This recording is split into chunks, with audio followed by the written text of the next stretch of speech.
తెలుగు ప్రేక్షక దేవుళ్ళందరికీ నమస్కారం పెడుతూ, జీవితంలో ఏదైనా అవకాశమే అని చెప్తుంటాను నేను. మనకు వచ్చిన అవకాశాలు మనకంటే గొప్పవి.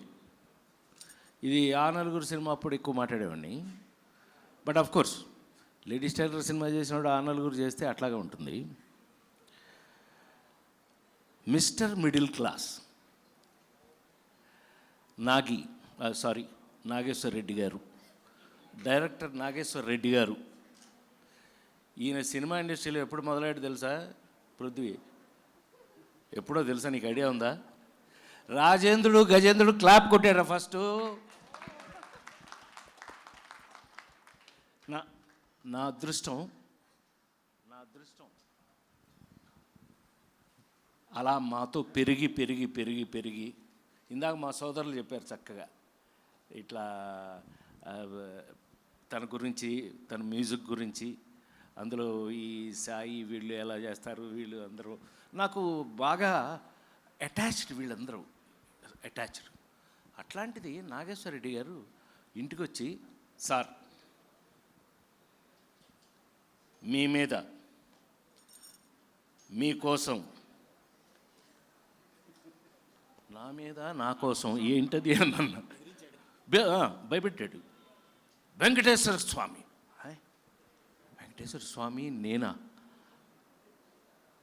ఒక్కసారి రివైండ్ చేసి టప టప టప టప రివైండ్ చేస్తే పెద్ద ఆయన, విశ్వవిఖ్యాత నట సార్వభౌమ నందమూరి తారక రామారావు గారు, ఆయన దగ్గర నేను పెరిగిన విధానం, ఆయన ఎమ్మట షూటింగ్లకు వెళ్తూ ఆయన్ని చూసిన విధానం, ఆల్మోస్ట్ దానివీర సూరకర్ణ వరకు కూడా ఎమ్మటే ఉన్నాం కాబట్టి ఆయన్ని చూస్తూ ఇలాంటి పాత్రలు చేయాలంటే ఎంత భయం, భక్తి.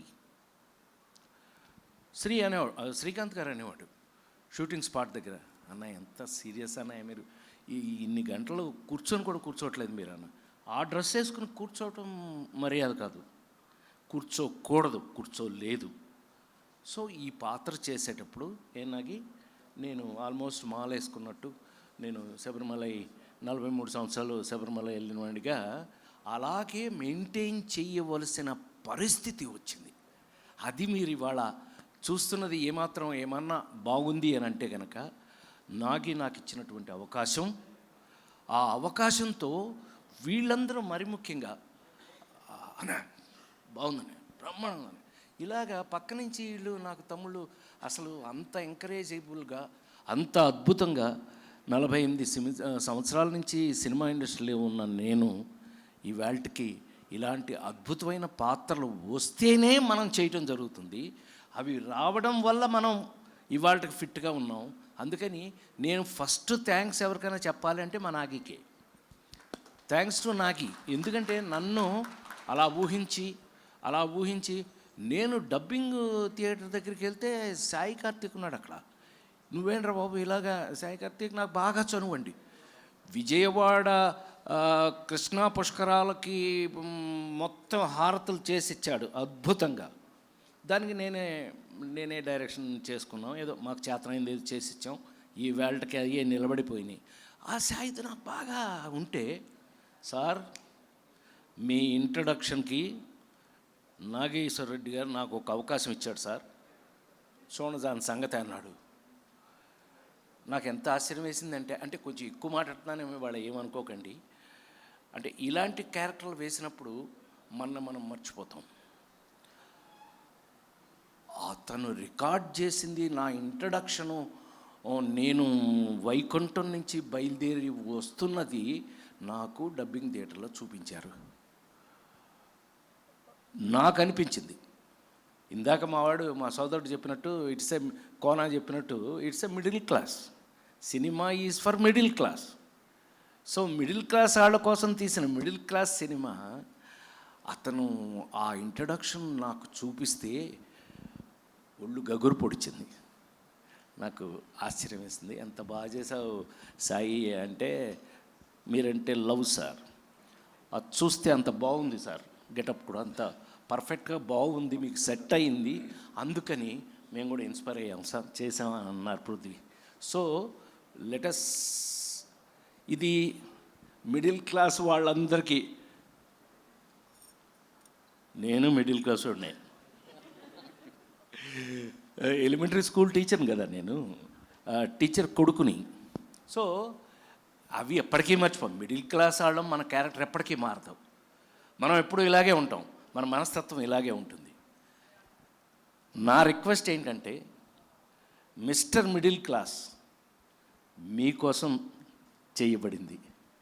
ఇందులో అందం ఏంటయ్యా అనంటే, చెప్పేస్తా అది కూడా, నువ్వేమనుకో. ఏమండి వెంకటేశ్వర స్వామి అండి, వెంకటేశ్వర స్వామి రాజేంద్ర ప్రసాద్ వేస్తే ఏంటి మావాడు అన్నాడు. శ్రీ ఏంటన్నయ్య వెంకటేశ్వర స్వామి ఏంటి అని అన్నాడు. ఈ సినిమాలో అదే సరదాగా మనం మాట్లాడుకుంటున్నప్పుడు, ఇందులో మీ అందరికీ నేను ఇస్తున్న గ్యారంటీ ఏంటంటే, ఇవాళ మనం మిడిల్ క్లాస్ వాళ్ళం ఏ సమస్య ఉన్నా, ఏ ప్రాబ్లం ఉన్నా తిరుపతి వెళ్ళిపోయి, అర్జెంటుగా తిరుపతి వెళ్ళిపోయి చెప్పేసుకుంటున్నారు కదా, బాధలు కష్టాలు కోరికలు అన్నీ స్వామితో చెప్పుకుంటున్నారు కదా. అలా కనుక తీసుకున్నట్టయితే ఈ సినిమాలో రాజేంద్ర ప్రసాద్ వెంకటేశ్వర స్వామి వల్ల మిడిల్ క్లాస్ వాడికి వెంకటేశ్వర స్వామి ఫ్రెండ్ అయిపోయాడు. ఆ ఫ్రెండ్లీనెస్ని మీ అందరికీ తెలుసు. నేను ఇంగ్లీష్ సినిమా కూడా చేశాను, క్విక్ గన్ మురుగన్, అందులో కూడా కామెడీ చేశాను. అంటే కామెడీ ఎన్ని వెరైటీస్ ఉంటాయో అవి ట్రై చేసిన వాళ్ళం మనం. We have tried. సో ఫైనల్గా ఒక వెంకటేశ్వర స్వామిని ఫ్రెండ్లీగా, స్వామి ఫ్రెండ్లీగా ఈ సినిమాలోనే మీరు చూస్తారు, మీరు ఎంజాయ్ చేస్తారు. ఇది మీకు నేను ఇస్తున్న గ్యారంటీ 100%. నాకు తెలిసి నేను శ్రీ క్షేమంగా వెళ్ళి లాభంగా రెడీ ఎన్నో సూపర్ హిట్స్ చేసాం మేము కాంబినేషన్ ఎప్పుడు ఎరాలి, మనం ఎప్పుడు కాంబినేషన్ సూపర్ హిట్సే. అందుకని మంచి కాంబినేషన్. మీరు ట్రైలర్ చూస్తే తెలుస్తుంది మీకు ఎంతమంది ఆర్టిస్టులతో, ఎన్ని రకాల క్యారెక్టర్లతో నాగి ఆడుకున్నాడు. ఒక్కటి చివరిగా చెప్పి నేను ముగిస్తాను. చాలా కాలం తర్వాత మళ్ళీ ఒక ఫుల్ లెంగ్త్ ఎంటర్టైనర్ మీరు చూడబోతున్నారు, mister middle class. Thank you very much. నేను వెంకటేశ్వర స్వామి బాగుంటే కనుక మీరందరూ నన్ను గుర్తు చేసుకోండి. కృతజ్ఞతలు. ఓం నమో వెంకటేశాయ. Thank you sir, thank you very much. Thank you. చాలా చాలా ఈగర్గా ఎదురు చూస్తున్నాం కంప్లీట్గా ఎంటర్టైన్ అవ్వడానికి జూలై 17వ తేదీన. Thank you. Special thanks to Rajendra Prasad sir for joining this event. అందరినీ కూడా కూర్చోవలసిందిగా రిక్వెస్ట్ చేస్తున్నాం. శ్రీకాంత్ సార్, అలీ గారు, నాగేశ్వర రెడ్డి గారు అందరినీ కూర్చోవలసిందిగా రిక్వెస్ట్ చేస్తున్నాం. Thank you so much Rajendra Prasad గారికి ఈరోజు మా mister middle class pre release ఈవెంట్లో వారి మాటల్ని మా అందరికీ వినిపించినందుకు గాను కృతజ్ఞతలు తెలియజేసుకుంటూ, ఇప్పుడు స్టేజ్ పైకి మనం ఆలస్యం చేయకుండా మళ్ళీ చిట్టి గారిని పిలిచేద్దాం. చిట్టి గారు రండి. ప్లీజ్ వెల్కమ్ చిట్టి గారు ఆన్ టు ద స్టేజ్. ఈ సినిమాలో ఒక మంచి పాత్రలో మనం చూడబోతున్నాము. Also requesting Ashok Kumar sir to please join the stage and speak few words. Ashok Kumar గారిని వేదికపైకి సాదరంగా ఆహ్వానం పలుకుతున్నాము. అలాగే రజిత గారిని వేదికపైకి రావాల్సిందిగా రిక్వెస్ట్ చేస్తున్నాము.